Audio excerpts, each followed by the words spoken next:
We're diving deep into space today, a topic that never fails to fascinate. And, we often think about those massive telescopes like the James Webb when picturing space exploration.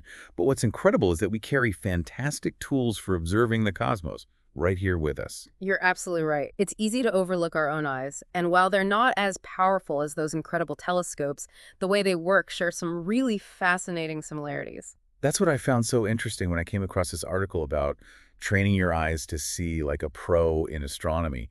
It starts by explaining how our eyes are like natural telescopes, which honestly, I'm a bit clueless about. How does that even work? Well, imagine a telescope, right? It uses lenses or mirrors to capture light and then focuses it onto a specific point to create an image. It's pretty much the same with our eyes, surprising. Okay, I think I see where you're going with this. Exactly. So your cornea, that's the outer part, and the lens inside your eye, they act like those lenses in a telescope, taking in the light and then focusing it onto the retina, which is at the back of your eye. So if I'm following you, the retina is kind of like the detector you'd find in a telescope. Exactly. You got it. Just like a telescope has a sensor, maybe a CCD camera, to record light and create the image, your retina acts as your eye's sensor. But here's where it gets really cool. Your retina is actually a part of your brain directly connected to it. Hold on, for real, I had no idea. What's so important about that direct connection? Well, it allows your brain to process everything you see incredibly fast. Our eyes are constantly taking in light and figuring out what it means, so we see images in real time. Telescopes, however, they need complex computer systems to do something similar, which is pretty amazing when you think about it. Wow, our eyes really are like tiny supercomputers running all the time. Yeah. But of course, those big telescopes, especially ones like the James Webb, they can do things our eyes just can't, right? Yeah. What are the biggest differences? The biggest one is how much light they can gather. Telescopes have these huge lenses or mirrors way bigger than our eyes, so they can capture much more light. And that's important because it lets them see things that are incredibly faint, objects that would be too dim for us to see with just our eyes. Think of it like collecting rainwater. A big bucket will gather much more water than a small cup, right?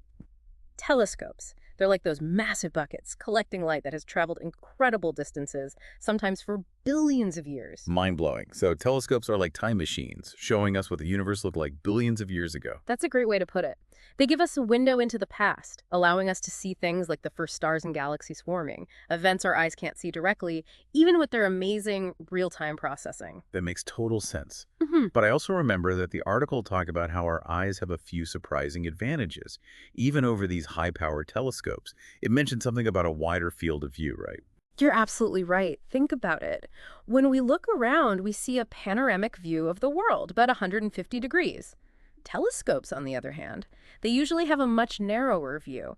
It's like comparing a panoramic photo to one that's zoomed in. Our eyes naturally take in a much broader picture.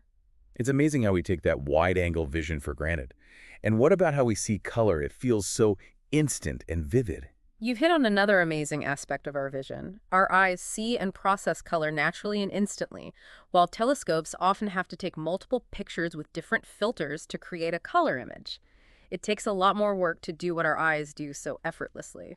It seems like while telescopes excel at seeing things that are very faint and far away, our eyes offer this incredible wide-angle, real-time HD color experience. It's like we have our own unique strength in this cosmic dance of observation. Absolutely. And what's even more exciting is that there are ways we can enhance these natural abilities. So while we have these incredible built-in features, we don't have to just rely on our eyes for stargazing, right? There are actual telescopes, and I'd love to dig into how those can enhance our experience of exploring the cosmos. You're totally right. Telescopes are kind of like extensions of our own curiosity, right? They let us see way further and deeper into space than our eyes ever could by themselves.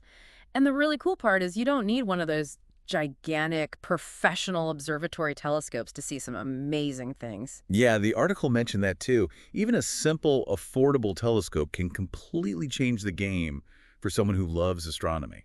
It's true. I mean, that feeling you get when you see the craters on the moon up close or the rings of Saturn, it's just breathtaking. And even with a basic telescope and a little guidance, people can see things like star clusters, nebulae, even galaxies millions of light years away. So where do you suggest someone even start? I imagine it can be a bit overwhelming, getting a telescope and then not knowing where to point it.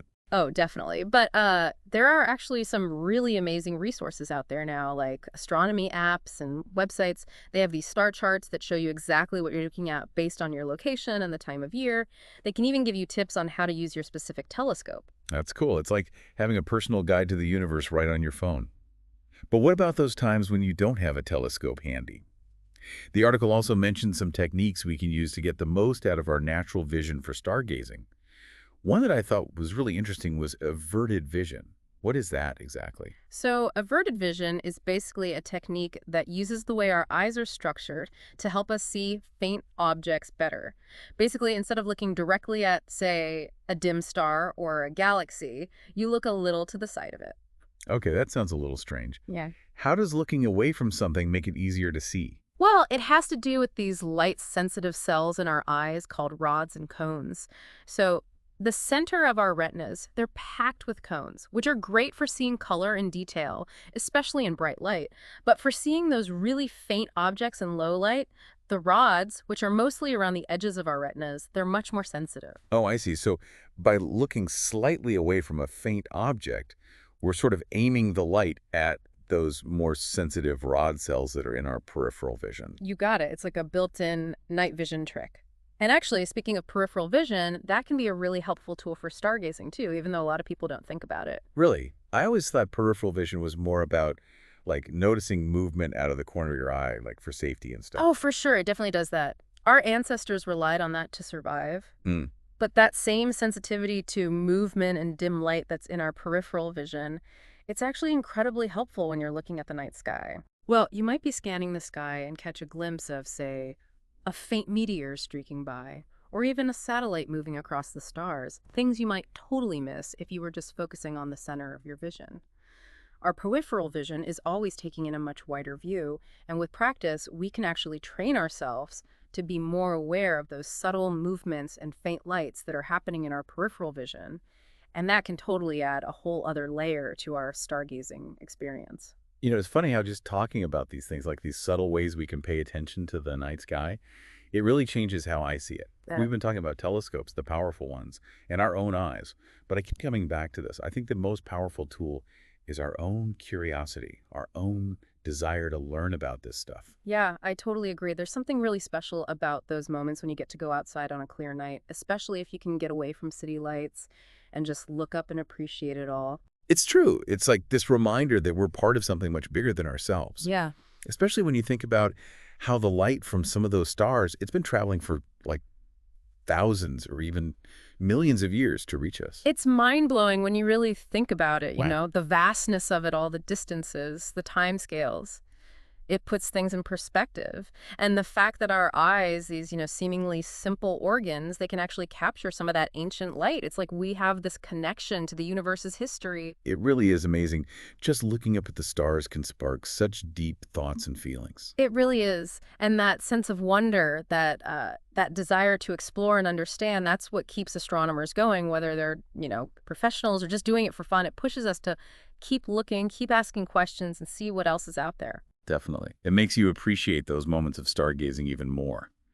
So I guess what we're saying is whether someone has access to an incredible high-tech telescope or just uses their own eyes, maybe with a few tricks we've talked about, the most important thing is to just get out there and look up. 100%. Keep that sense of wonder alive. Be curious, and you never know what you might discover.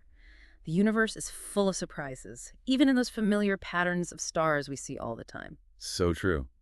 Well, on that note, I think we'll wrap up this deep dive into the wonders of seeing the universe. Yeah. It's been an incredible journey exploring not just the cosmos out there, but also the incredible capabilities of our own eyes and how they connect us to the vastness of space. Absolutely. It's a reminder that exploration starts with observation, and sometimes the most powerful tools we have are the ones we're born with, along with a healthy dose of curiosity.